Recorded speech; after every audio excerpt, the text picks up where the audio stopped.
유월절, 오늘 유월절 네 번째 정월 14일에 양을 잡았습니다.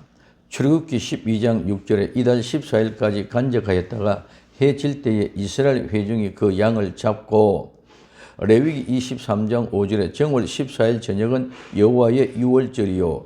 아멘.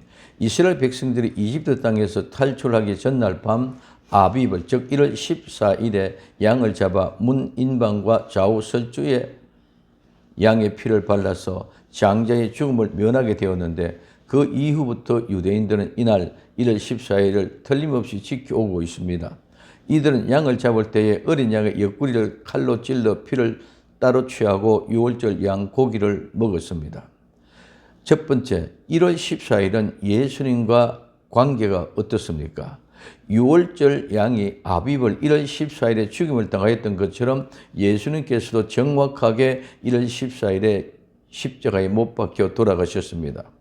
하나님의 섭리는 모든 만물의 시작과 그의 종말을 미리 정해놓으신 계획에 의하여 역사는 이루어지는 것입니다.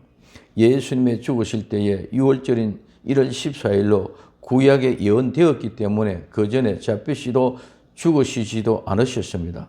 요한복음 8장 20절에 이 말씀은 성전에서 가르치실 때에 연보궤 앞에서 하셨으나 잡는 사람이 없으니 이는 그의 때가 아직 이르지 아니하였음이라고 말씀하고 있습니다. 그러나 요한복음 18장 39절에서 40절에 유월절이면 내가 너희에게 한 사람을 놓아주는 전례가 있으니 그러면 너희는 내가 유대인의 왕을 너희에게 놓아주기를 원하냐 하니 저희가 또 소리질러 가로되 이 사람이 아니라 바라바라 하니 바라바는 강도르라. 그러나 우리의 때는 늘 준비되어 있습니다. 즉 우리는 언제 데려감을 당할지 모릅니다. 요한복음 7장 6절에 예수님께서 가라사대 내 때는 아직 이르지 아니하였거니와 너희 때는 늘 준비되었느냐고 말씀하고 있습니다. 유대인들은 대제사장들과 서기관들은 1월 14일 유월절의 명절이므로 예수님을 죽이려 하지 않았습니다. 마가복음 14장 1절에서 2절에 이틀이 지나면 유월절과 무교절이라 대제사장들과 서기관들이 예수님을 괴계로 잡아 죽일 방책을 구하며 가로되 민요가 날 가나오니 명제는 말자 하더라. 그러나 유월절 어린 양으로 예표한 예수님이 실제로 유월절에 죽으시도록 되어 있으므로 예수님께서도 그 자신이 죽으실 때를 알고 계셨습니다. 요한복음 13장 1절에 유월절 전에 예수님께서 자기가 세상을 떠나 아버지께로 돌아가실 때가 이런 줄 아시고 세상에 있는 자가 사람들을 사랑하시되 끝까지 사랑하시니라. 구약시대 때에 이스라엘 즐긴 유월절에 어린 양이 속죄양이 되어 1월 14일에 죽으셨듯이 예수 그리스도께서도 세상 죄를 담당한 하나님의 어린 양으로 1월 14일에 십자가에 못 박혀 죽으셨습니다.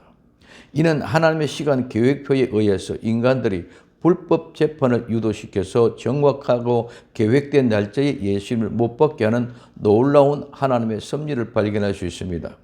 예수 그리스도에 대한 불법의 재판입니다. 첫째, 재판은 기소, 심의, 재판, 선고 등 최소한 3일 이상의 기간이 소요됨을 율법으로 인해 이어져 왔잖아 예수는 그 전통을 무시하고 빌라도 법정은 하루 만에 십자가의 처형을 선고하였으니 불법입니다. 둘째, 재판은 낮에 해야 되는데 통례를 무시하고 밤중에 진행하였으므로 불법입니다. 셋째, 자격 없는 안나스가 정인도 세우지 않고 예수님을 심으는 것이 불법입니다. 넷째, 안식일에 시체가 있게 되는 것을 금하여 안식일 전날에 사형 선고를 내릴 수 없었으나 빌라도는 사형 선고를 안식일 전에 내렸으므로 불법입니다. 다섯째, 거짓 정인을 내세웠고 죄를 찾아내지 못한 의인을 죄인으로 취급하여 십자가 처형 선고를 내렸으니 이는 명백한 불법입니다. 여섯째, 사형에 해당하는 죄목과 법적 근거가 전혀 없으며 재판권이 없는 대제사장 가야바와 안나사의 신문으로 기소된 예수님께 내린 사형 선고는 어처구니 없는 불법 재판입니다. 이러한 명백한 불법 재판은 두 번 다 시행할 수 없는 사건으로 유대인들의 율법과 로마 법정 사상 최악의 수치스러운 오점을 남기게 된 것입니다.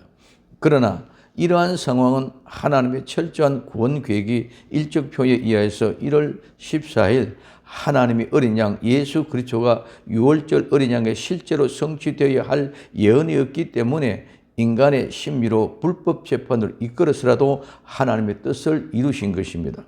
이런 비밀스럽고 놀라운 하나님의 경륜 속에서 우리의 생명과 호흡과 영역의 모든 존재가 포함되어 있다는 사실을 깨닫고 두렵고 떨림으로 하나님 앞에 깨어있는 복된 성도가 되어야 할 것입니다. 기도합니다. 사랑하는 주님, 정월 14일에 양이 잡혔던 것 같이 불법 재판을 통해서도 하나님의 뜻을 이루게 하시는 거룩한 역사의 주인공들이 되게 하옵소서. 다시 오실 예수님의 이름으로 기도드립니다. 아멘.